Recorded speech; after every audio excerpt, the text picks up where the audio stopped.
అన్ని రకాల వస్త్రాలపై up to 66% of. ఆ రోజు ఏం జరిగిందమ్మా? మా అక్క ఏమన్నంటే లోపలికి వెళ్ళి చూసినాం అంది. చూడలేని పరిస్థితిలో ఉంది మమ్మీ. అడిగిన నోరు ఆపేసి బయటికి తీసుకెళ్ళి కూర్చోబెట్టింది. తర్వాత శివకు కాల్ చేసింది. వచ్చి చంపేసిర్రు. ఏడవాలంటే కన్నీళ్ళు కూడా రావట్లేదు నాకు. ఏడ్చి ఏడ్చి ఏడ్చి అంత అయిపోయినా. శోభ గారు, పెద్ద పాప ఈ శివతో కలిసి అంజలిని చంపాల్సిన పరిస్థితులు ఎందుకు వచ్చాయి? ఇలా మా చెల్లె చావడానికి కారణం పోలీసుల నిర్లక్ష్యం కూడా చాలా వరకు ఉంది. వాడిని అడిగితే పోలీస్ స్టేషన్లో 8 months నుంచి ప్లాన్ చేసుకుంటున్నాం అంటారు. అందరికీ నమస్కారం, నేను Swaroopa Putlapalli. Welcome to Suman TV. Teenage ప్రేమ కథలు ఎన్నో దారుణాలకి దారితీస్తూ ఉన్నాయి. ఈ మధ్య కాలంలో మనం ఫోక్ సింగర్ అంజలి హత్య కేసు గురించి వింటూనే ఉన్నాము. ఆమె కూతురే తన ప్రియుడు ఇంకో వ్యక్తితో కలిసి అంజలిని హతమార్చేలా చేసింది. ముఖ్యంగా ఇప్పుడు ఆమె ప్రియుడు అలాగే అతని తమ్ముడు, ఈ అమ్మాయి వీళ్ళందరూ కూడా జువైనల్ హోమ్లో ఉన్నారు. ఇప్పుడు ఈ కేసులో అనేక రకాలైన భయంకర విషయాలు బయటికి వస్తూ ఉన్నాయి. ప్రస్తుతం నాతో పాటు ఉన్నారు సైకాలజిస్ట్ కృష్ణ భరత్ గారు. ఆయనతో మాట్లాడి ఈ కేసు గురించి అనేక విషయాలు తెలుసుకుందాం. నమస్తే కృష్ణ భరత్ గారు. నమస్తే స్వరూప గారు. ఈ అంజలి అక్క ఎవరైతే ఉన్నారో శోభ గారు ఈ మధ్య జువైనల్ హోమ్కి వెళ్ళారు ఈ అమ్మాయిని కలవడానికి. వెళ్ళి అసలు మీ అమ్మని ఎలా చంపావు ఏంటి అంటే ఆమె కళ్ళకు కట్టినట్టుగా వివరించిందంట. అంతేకాదు తన తల్లిని చంపడం విషయంలో ఆ అమ్మాయి ఈ రోజుకు కూడా పశ్చాత్తాపడట్లేదు. మా అమ్మని చంపాల్సిందే, మా అమ్మ నా తండ్రిని చంపింది, అలాగే నా ప్రేమని అంగీకరించట్లేదు, మా అమ్మ మంచిది కాదు అంటూ ఇలాంటి మాటలు మాట్లాడింది. ఆ అమ్మాయికి ఈరోజు జైల్లో ఉన్నా కానీ ఏ మాత్రం తల్లిని చంపాననే బాధ లేదు అంటూ ఆ శోభ గారు ఎంతో బాధపడ్డారు. దీని మీద మీరు ఏం చెప్తారు? ఉండే సమాజమే మొట్టమొదటి కారణం మేడం. అంటే ఈరోజు మీరు చూడండి, పిల్లలు ఎక్స్పోజ్ అవుతున్న విషయాలన్నీ కూడా హింసతో కూడుకున్న అంశాలు ఎక్కువగా ఉంటున్నాయి. సెక్స్ అండ్ వైలెన్స్ అనేది ఎక్కువగా కనిపిస్తుంది మన చుట్టూ ఉండే కంటెంట్లో. వాళ్ళ ఫోన్లో కావచ్చు, లేదా టీవీలో కావచ్చు, సినిమాలో కావచ్చు, ఎక్కడ చూస్తున్నా కూడా ఉంటుంది. వైలెన్స్ అనేది కామన్ అయిపోయిందండి. అంటే నార్మలైజేషన్ అయిపోయింది. ఒకరిని చంపటము, ఒకరిని కొట్టడము, ఒకరిని నరకటము అనేది చాలా సాధారణమైన విషయం. ఎందుకంటే మన సినిమాల్లో పసా నరికేయడం చూపిస్తుంటారు కాబట్టి అది ఏమనంటే ఒకప్పుడు సెన్సేషన్గా ఉండేది. ఇప్పుడేంటి ఒక సాధారణీకరించబడింది మాట, నార్మల్గా అయిపోయింది. దీని ప్రభావం పిల్లల మీద ఉంటుందండి. ముఖ్యంగా టీనేజ్ పిల్లల మీద ఎక్కువగా ఉంటుంది. టీనేజ్ బ్రెయిన్ ఎలా ఉంటుందంటే అండి, వలనరబిలిటీ ఎక్కువగా ఉంటుంది. చుట్టూ జరిగే విషయాల్ని తీసుకోవడానికి సిద్ధంగా ఉంటుంది టీనేజ్ బ్రెయిన్. అడల్ట్ బ్రెయిన్ మనం కొద్దిగా ఆలోచిస్తాం దీన్ని ఎంతవరకు నేను తీసుకోవాలి, ఎంతవరకు తీసుకోకూడదని. టీనేజ్ బ్రెయిన్ అలా ఉండదండి. వాళ్ళు ఏంటంటే కనిపించిన దాన్ని టేక్ ఇట్ గ్రాంటెడ్గా తీసుకోవాలనే ఆ బ్రెయిన్ మెకానిజం అలా ఉంటుంది. దానివల్ల వాళ్ళంటే ఎక్కువ సమాజంలో జరిగే అంశాలకి ఎక్కువ ప్రతిస్పందించేది అడోలసెన్సే. మీరు గమనించండి, కావాలంటే ఉద్యమాలు కూడా స్టూడెంట్స్ ఇన్వాల్వ్ అయినప్పుడే సక్సెస్ అవుతాయి. ఇప్పుడు ఫోక్ సింగర్ అంజలి కూతురు గురించి కూడా మనం మాట్లాడుకుందాం. అంజలికి చాలా చిన్న వయసులోనే పెళ్ళయింది. అంటే 19 ఏళ్ళకి ఎప్పుడో పెళ్ళయింది. ఈ అమ్మాయి పుట్టింది. ఆ తర్వాత భర్త ఆర్థిక ఇబ్బందులో దేంతోనో సూసైడ్ చేసుకున్నాడు. ఆ తర్వాత ఆమె ఇంకొక పెళ్లి చేసుకుంది, ఇంకొక ఆడపిల్ల పుట్టింది. ఈ 2 ఏళ్ల క్రితమే అతను కూడా రోడ్డు యాక్సిడెంట్లో చనిపోయాడు. ఇప్పుడు ఫస్ట్ పుట్టిన అమ్మాయి ఎవరైతే ఉందో తన తండ్రి స్థానంలో మరో వ్యక్తి రావడం, ఆమెకు ఇంకొక ఆడపిల్ల పుట్టడం, అలాగే ఈ నానమ్మ వాళ్ళు ఉంటారు కదా, ఆ తండ్రి తరఫు వాళ్ళు మీ అమ్మ వల్లే మా కొడుకు చనిపోయాడు, మీ తండ్రి చనిపోయాడని చెప్పడం. అదే టైంలో ఒక అబ్బాయి ఇన్స్టాగ్రామ్లో ఆమెకి పరిచయం అవ్వడం, అతనితో ప్రేమ, తల్లిని ఎదిరించడం, అసలు ఈ ప్రేమను కాదన్నందుకు తల్లిని అడ్డు తొలగించుకోవాలి అనుకోవడం. ముందుగా మనం ఈ కేసు గురించి మాట్లాడుకుందాం. ఎందుకు అంటే చెప్పుడు మాటలు అనేవి ఈ పిల్ల మీద ఎంత ప్రభావం చూపించాయి, ఆమె జీవితాన్ని ఎలా మార్చేసాయో చూడండి. ఇలాంటివి చాలా కథలు ఉంటాయి. కనీసం మనం ఇప్పుడు ఇచ్చే అనాలిసిస్ను బట్టైనా కొంతమందిలో అయినా మార్పు వస్తుందేమో చూడాలి. మనం చుట్టూ ఉండే వాళ్ళ ప్రభావం మన మీద ఉంటుందండి. వాళ్ళ మాటలు మన మీద ప్రభావం ఉంటాయి, వాళ్ళ చేతలు మన మీద ప్రభావం ఉంటాయి. మనం ఇంతకుముందు చెప్పినట్టుగానే వీళ్ళు చాలా వనరబుల్గా ఉంటారు. ఈ ఏజ్లో ఉన్నవాళ్ళు, టీనేజ్లో ఉన్న వాళ్ళు ఇంకా ఎక్కువ వింటారు. దట్టు ఏంటంటే మీరు గమనించండి, అక్కడ ఇన్సిడెంట్ గమనించండి. తండ్రి చనిపోయాడు ఆ పాపకి. తండ్రి చనిపోయిన తర్వాత తల్లి మళ్ళీ మరొక మ్యారేజ్ చేసుకుంది. ఇదే కొంచెం అమ్మాయికి మేబీ తను మానసికంగా అంగీకరించవచ్చు, లేదా అంగీకరించకపోయి ఉండొచ్చు, తనకి ఇష్టమై ఉండొచ్చు, ఇష్టం లేకపోయి ఉండొచ్చు. కానీ తనేం చేయలేదు. తల్లి ఒక నిర్ణయం తీసుకుంది. ఒక చిన్న పాపకి ఈ అమ్మాయి అడ్డు చెప్పలేదు, ఆపలేదు కదా. ఇది ఎక్కడో తనకు ఉండొచ్చు మేబీ. అంటే తన ఇష్టపూర్వకంగా రెండో మ్యారేజ్ ఈ పాపకి ఇష్టపూర్వకంగా తన తల్లి చేసుకుని ఉండొచ్చు, చేసుకోకపోయి ఉండొచ్చు. అది ఆటోమేటిక్గా రెచ్యుడియల్గా ఉంటుంది అమ్మాయికి.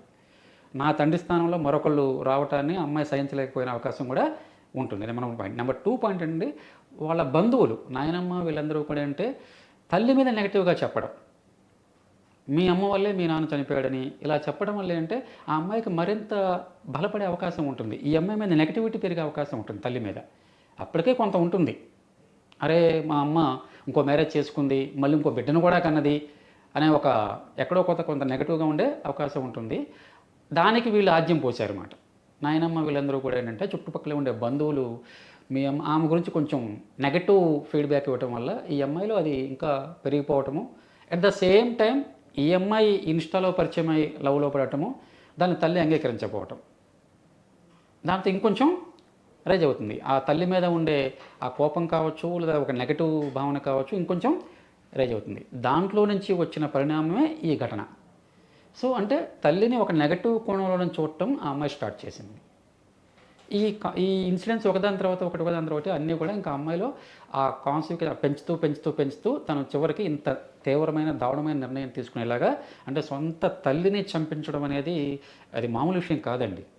ఇక్కడ మనం అమ్మ ప్రేమ గురించి చెప్తూ ఉంటాము, సైంటిఫిక్ కూడా చెప్తున్నారండి. ఒక పరిశోధన చేస్తే తెలిసింది ఏంటంటే 5-6 రకాల ప్రేమలు పరిశీలించారు.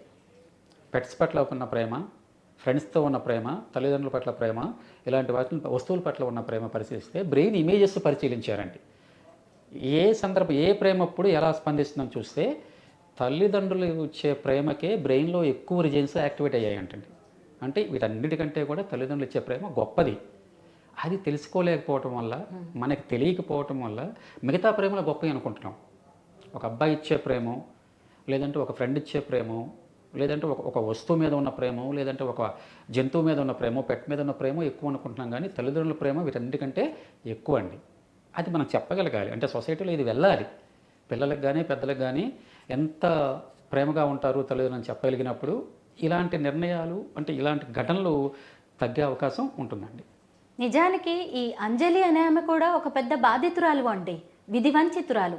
ఇద్దరిని పెళ్లి చేసుకున్న, 2 భర్తలను పోగొట్టుకోవడం, ఒంటి చేత్తో 2 ఆడపిల్లల్ని పెంచడం, సమాజాన్ని ఎదుర్కోవడం, ఇలా ఆమెకు కూడా ఎన్నో మానసికంగా ఇబ్బందులు ఉంటాయి. కానీ పిల్లలు ఎక్కడ కూడా తల్లిదండ్రుల్ని పాజిటివ్గా చూడకుండా నెగిటివ్ కోణంలో చూడడం, వేరే వాళ్ళు చెప్పే చెప్పుడు మాటలకు అట్రాక్ట్ అవ్వడం వల్ల ఇన్ని దారుణాలండి.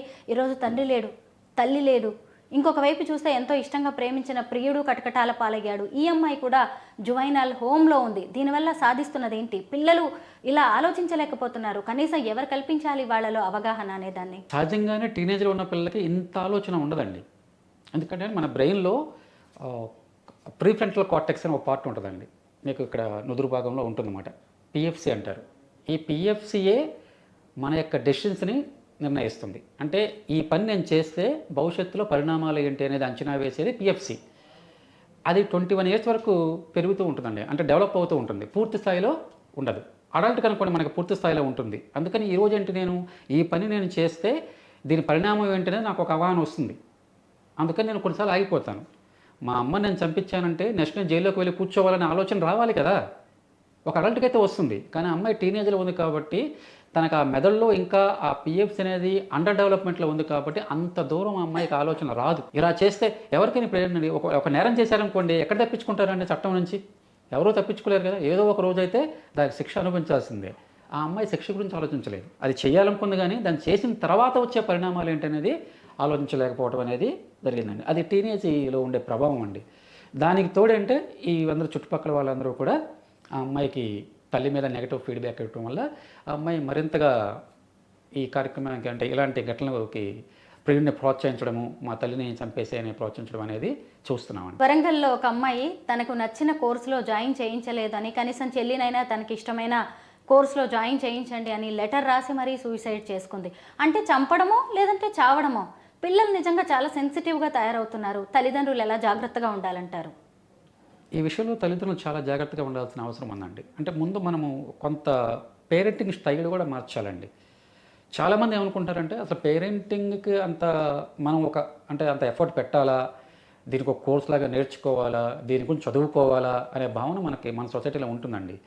కానీ మేము బీయింగ్ ఏ సైకాలజిస్ట్ ఏం చెప్తామండి, అంటే ఎందుకు ఎక్కడ వస్తుందంటే అండి, మా అమ్మ వాళ్ళు 6 పెంచారు కదా, మా బామ్మ వాళ్ళు 10 మందిని పెంచారు కదా, మేమందరం ఇట్లాగే పెరిగి వచ్చాం కదా, ఇవన్నీ ఉన్నాయా, ఇంత కేర్ తీసుకోవాలా అనే భావన ఈరోజు తల్లిదండ్రులకు కనిపిస్తూ ఉంది. మనం ఒకటి గమనించాలండి, మనం పెరిగిన వాతావరణం వేరు, ఈరోజు మన పిల్లలు పెరుగుతున్న వాతావరణం వేరు, మారిపోయింది. ఆ రోజు మీకు ఇన్ని అవకాశాలు లేవండి. ఆ రోజు ఇంటర్నెట్ లేదు, టీవీ లేదు, సినిమాలు మాధ్యమాలు లేవు, కనెక్షన్ లేదు, ఒక్కొక్కరికి మాట్లాడుకునే కనెక్షన్ తక్కువగా ఉంది. ఇవన్నీ ఉండటం వల్ల మీకు పిల్లలు భద్రంగా ఉన్నారు. ఇప్పుడు అలా కాదండి, అనేక ఆకర్షణలు ఉంటున్నాయి పిల్లల చుట్టూ. అనేక ఆకర్షణలు ఉన్నప్పుడు వీటన్నిటినీ కాపాడుకోవటం అనేది తల్లిదండ్రులుగా మన బాధ్యత. అందుకని ఖచ్చితంగా పేరెంటింగ్లో మార్పు రావాలి. పిల్లల యొక్క అభిప్రాయాలను కూడా పరిగణలో తీసుకోవటం అలవాటు చేసుకోవాలి. ఇప్పటికీ మేబీ నేను కానీ మీరు కానీ మన తల్లిదండ్రుల మాటకి జవదాటం, కొంత భయం ఉంటుంది. వాళ్ళ ముందు కొంచెం పద్ధతిగానే ఉంటాం. కానీ ఈరోజు పిల్లలు అలా ఉండే పరిస్థితి లేదు అండి. ఎందుకు అంటే వాళ్ళు చూస్తున్న విషయాలు మారాయి కాబట్టి మనం కూడా దానికి అడ్జస్ట్ కాగలగాలి. వాళ్ళని ప్రేమతోనూ మరొక అనురాగంతోనూ దారిలో తెచ్చుకోవాలి. కానీ మీరు పాత పద్ధతిలో దండిస్తాను, నేను కోపపడతాను, ఇలాంటి కాన్సెప్ట్లు ఇప్పుడు వర్కౌట్ కావండి. వీలైనంత వరకు పిల్లల నుంచి మనము ఏం నేర్చుకుంటున్నామో గమనించాలి. పేరెంటింగ్ మీద చెప్తామండి, మనం ఏమనుకుంటామంటే నాకు అన్నీ తెలుసు, నేను నేర్పాలి అనుకుంటాం. కానీ ఎప్పుడైతే మనం ఈ కాన్సెప్ట్ని పిల్లల నుంచి నేనేం నేర్చుకుంటున్నాను, నేనేం నేర్చుకోగలను అనే వైపు షిఫ్ట్ అయ్యామనుకోండి, మనం చాలా మంచి పేరెంట్గా అవుతాము. మన పిల్లలకి మంచి గైడెన్స్ ఇచ్చిన వాళ్ళం అవుతామండి. టీనేజర్స్ సైకాలజీ గురించి, పేరెంటింగ్ గురించి కూడా ఎన్నో మంచి విషయాలు చెప్పారు. Thank you so much Krishna Bharat garu. Thank you అండి.